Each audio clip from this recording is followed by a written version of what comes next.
Salam əziz şagirdlər, hər birinizi xoş gördük. Mən Gülər Orcova, FES Akademinin riyaziyyat müəllimiyəm. Bugün sizinlə birlikdə növbəti sınağımızın izahına baxırıq. Lakin sınağın izahına başlamazdan öncə xatırlatmaq istəyirəm ki, əgər sizlər də bizim həm ödənişli, həm də ödənişsiz dərslərimizdən faydalanmaq istəyirsinizsə, ekranda gördüyünüz 077 598 38 00 menecer nömrəsi ilə əlaqə saxlaya bilərsiniz. İndi isə gəlin başlayaq suallarımıza. Deməli, bu suallar Güvən kitabından seçilmiş və tənliklər mövzusuna aid olan ikinci hissə, belə deyək də, sualların izahıdır. Birinci sualda bizə deyir ki, əgər kök altında 3x çıx 7 bərabərdir kök altında x üstəgəl 3 olarsa, bu tənliyi həll edin. Birinci növbədə, bax, bu bərabərliyin hər iki tərəfini irrasionallıqdan azad etmək istəyiriksə, kvadrata yüksəltməliyik. Çünki kökün dərəcəsi nədir? 2-dir. Kvadrata yüksəldəndə bunlar gedir, qalır 3x çıx 7 bərabərdir. Kvadrata yüksəldəndə bunlar gedir, olur x üstəgəl 3. İndi yerlərini dəyişirsiniz. 3x-dan x-i çıxırsınız, 3-ün üzərinə 7 gəlirsiniz. Bu da olur 2x bərabərdir 10-a.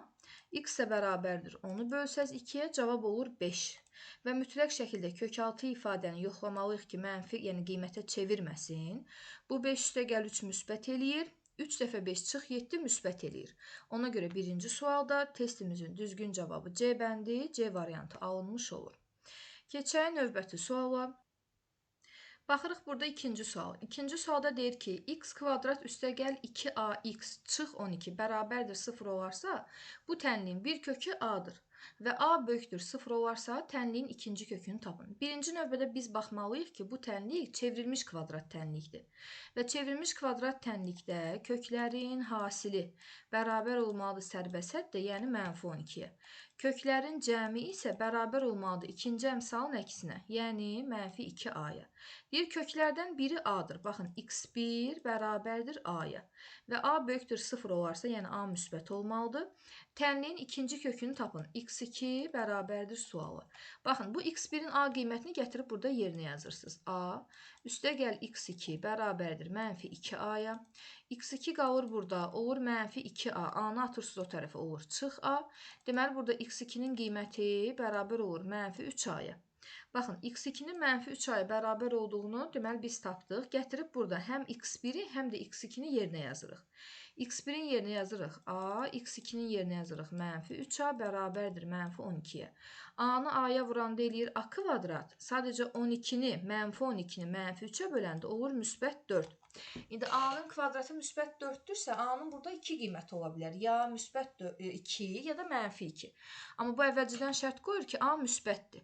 Deməli, a-nın qiyməti müsbət 2-yə bərabər olmuş olacaq. Amma bizdən a-nı istəmir, tənliyin ikinci kökünü istəyir. Biz də tənliyin ikinci kökünə -3a demişiksə, gətirib yerinə yazanda -3 vurulsun a, yəni 2. Bunun da düzgün cavabı -6 alınmış olur. Deməli, ikinci sualda testimizin düzgün cavabı A bəndi, A variantı alınmış olur. Keçək növbəti suala. Baxırıq burada üçüncü sual. Deyir ki, verilən bu tənlikdə x1-in kvadratı üstəgəl x2-nin kvadratı bərabərdir 30 olarsa, biz p-ni tapmalıyıq. Bu tənlik çevrilmiş kvadrat tənlikdir. Çevrilmiş kvadrat tənlikdə köklərin hasili sərbəst həddə bərabər olur, yəni p-yə. Amma köklərin cəmi isə ikinci əmsalın əksinə, yəni müsbət 5-ə bərabər olmuş olur. Və biz bu ifadəyə də a kvadrat üstəgəl b kvadrat müxtəsər vurma düsturu kimi baxsaq, özə köməkçi müxtəsərlə baxsaq, olacaq açılışı belə. x1 üstəgəlsin x2-nin kvadratı, çıxılsın 2 vurulsun ab, yəni x1 vur x2 bərabərdir 30-a. Baxın, x1 üstəgəlsin x2-nin qiyməti 5-dir. 5-in kvadratı olur 25. 25 çıxılsın 2x1 vurulsun x2 bərabərdir 30-a. Buradan -2 x1 vurulsun x2 bərabərdir 30 çıxılsın 25, yəni 5-ə. Buradan da x1 vurulsun x2 5 bölünsün -2, deməli -2,5-ə bərabər olmuş olur. Biz də yazmışıq ki, köklər hasili onsuz da p-yə bərabərdir. Elə buradan p bərabərdir -2,5 alınmış olur. Deməli, üçüncü sualda testimizin düzgün cavabı Y bəndi, Y variantı alınmış olur. Keçək növbəti suala. Baxırıq burada dördüncü sual. Dördüncü sualda deyir ki, ata oğlundan 25 yaş böyükdür. 10 il əvvəl atanın yaşı oğlunun yaşının 3 mislindən 5 yaş çox idi.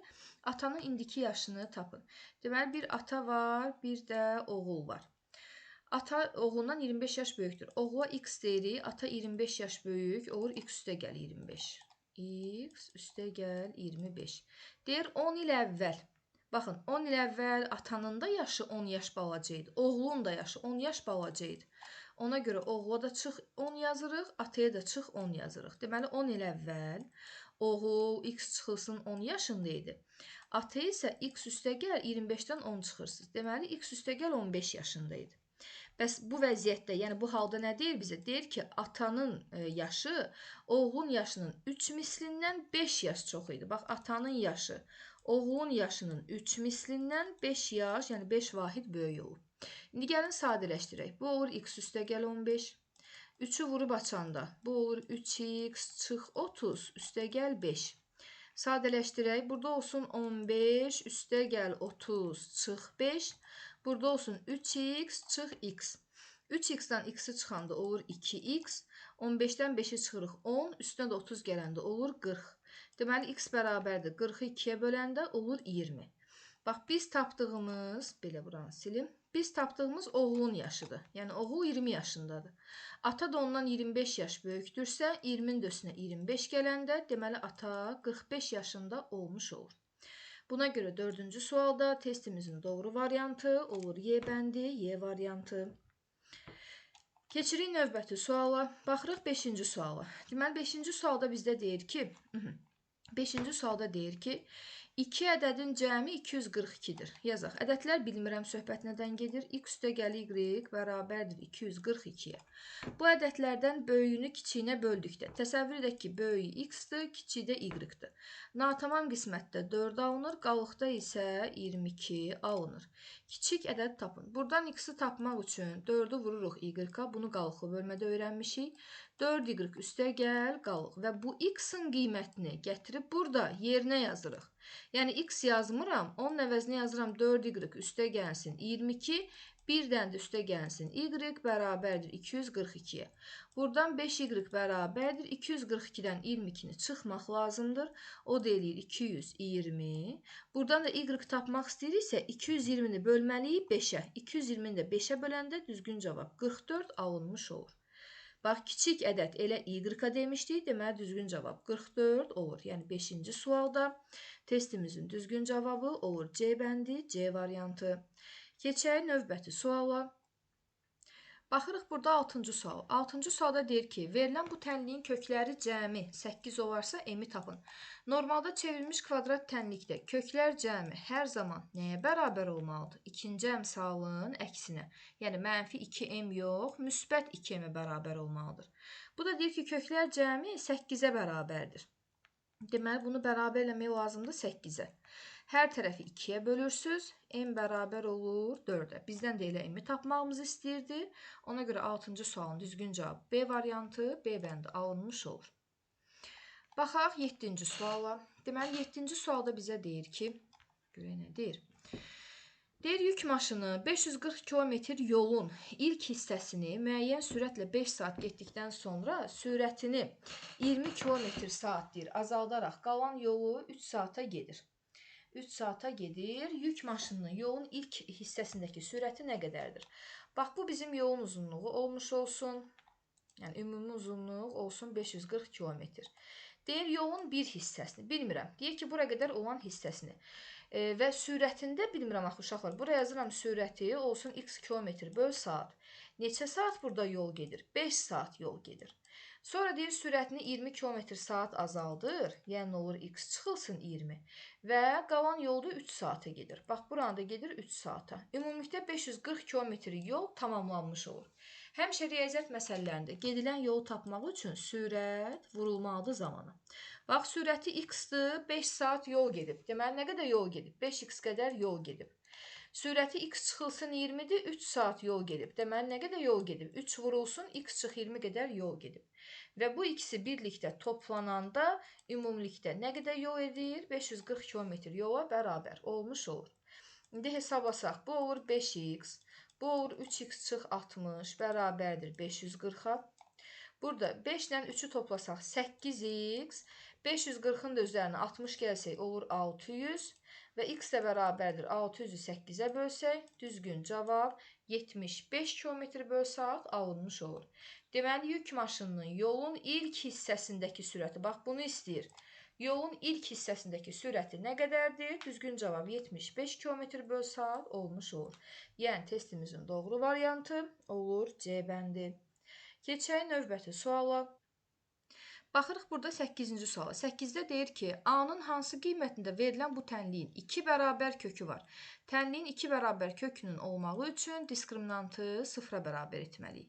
İndi gəlin burada diskriminant tapaq. Hətta B əmsalımız cütdür.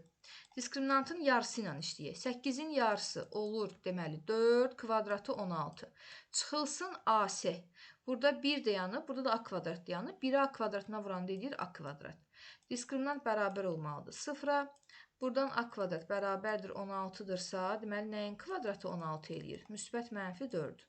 Ona görə 8-ci sualda testimizin düzgün cavabı C bəndi, C variantı alınmış olur. Keçək 9-cu suala. Nə deyir bizə 9-da?